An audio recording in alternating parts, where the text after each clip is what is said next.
अरे यार क्या कमाल का स्टोरी है, देखो जरा। 5 स्टार जनरल ने अपनी उंगली आगे बढ़ाई और एलियन की तरफ एक गोल घेरा बना दिया। एलियन ने भी जवाब में वैसा ही घेरा बना दिया। ये देखकर आसपास खड़ी भीड़ को लगा कि एलियन शांति का संदेश लेकर आए हैं। बस फिर क्या था, लोगों ने अपने हाथों में पकड़े सफेद कबूतर उड़ाने शुरू कर दिए, जो अमन शांति की निशानी माने जाते हैं। लेकिन किसी ने सोचा भी नहीं था कि जैसे ही एलियन की नजर उन सफेद उड़ते हुए परिंदों पर पड़ी, वो बुरी तरह घबरा गया। उसने फौरन अपनी लेजर गन निकाली और एक कबूतर को वहीं ढेर कर दिया। अगले ही पल उसने जनरल पर भी गोलीबारी शुरू कर दी और चारों तरफ कत्लेआम मच गया। बाहर खड़े लोग जान बचाकर भागने लगे। इंसानी सेना ने भी जवाबी हमला किया, लेकिन साफ दिख रहा था कि एलियंस की टेक्नोलॉजी इंसानों से कई गुना आगे थी। लेजर की बरसात में सेना के जवान तेजी से गिरने लगे। इसी अफरा तफरी के बीच एक महिला रिपोर्टर जो घटना की कवरेज करने आई थी, एलियंस के हाथ लग गई और वे उसे अपने साथ ट्रॉफी की तरह उठा ले गए। इसके बाद एलियन अपने अंतरिक्ष यान में लौट गए और पकड़े गए इंसानों पर रिसर्च शुरू कर दी। वे ऐसे भयानक प्रयोग करने की तैयारी कर रहे थे जिनके बारे में सोचकर भी इंसानियत कांप उठे। उधर धरती पर राष्ट्रपति ने तुरंत व्हाइट हाउस में इमरजेंसी मीटिंग बुलाई। कुछ अधिकारियों का कहना था कि एलियंस पर पहले हमला कर देना चाहिए और उन्हें पूरी तरह खत्म कर देना चाहिए। वहीं कुछ लोगों का मानना था कि कबूतरों को देखकर एलियन नाराज हो गए थे और असली गलतफहमी वहीं हुई।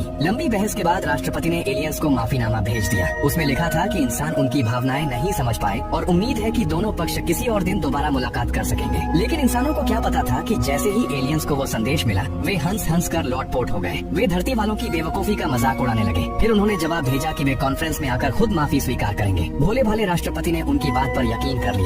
अगले दिन व्हाइट हाउस के बाहर भारी फौज तैनात कर दी गई। यहाँ तक कि बड़े बड़े बैनर भी लगा दिए गए जिन पर लिखा था ताली बजाना मना है और कबूतर बिल्कुल नहीं। तय समय पर एलियन लीडर कॉन्फ्रेंस हॉल में पहुँच गया, लेकिन इंसान एक बार फिर उसके जाल में फंस गए। जैसे ही वह मंच पर चढ़ा, उसने अचानक करवट बदली, अपने शरीर के नीचे छिपाया हुआ लेजर हथियार निकाला और हॉल में मौजूद लोगों पर अंधाधुंध फायरिंग शुरू कर दी। बाहर खड़े जनरल ने हालात बिगड़ते देख तुरंत एलियन जहाज पर हमला करने का आदेश दिया, लेकिन इंसानी तोपें उसका कुछ भी नहीं बिगाड़ सकी। इस बार भी एलियन हमला करके आराम से निकल गए और धरती पूरी तरह उनके रहमोकरम पर नजर आने लगी। राष्ट्रपति ने हालात देखकर आखिरी दांव खेलने का फैसला किया। एक विशाल परमाणु मिसाइल एलियन जहाज की तरफ दागी गई, लेकिन अगले ही सेकंड ऐसा नजारा देखने को मिला कि सबके होश उड़ गए। एलियंस ने एक एनर्जी एब्जॉर्प्शन डिवाइस निकाल ली और परमाणु विस्फोट की पूरी ताकत उसने खींच ली। फिर उन्होंने उस डिवाइस को ऐसे उठाया जैसे कोई सिगरेट पकड़ता है और उसमें जमा सारी न्यूक्लियर एनर्जी एक ही सांस में खींच गए। अब हालात ये थे कि इंसानों के पास कोई रास्ता नहीं बचा था। इस बार सच में पूरी मानवता बेबस नजर आ रही थी।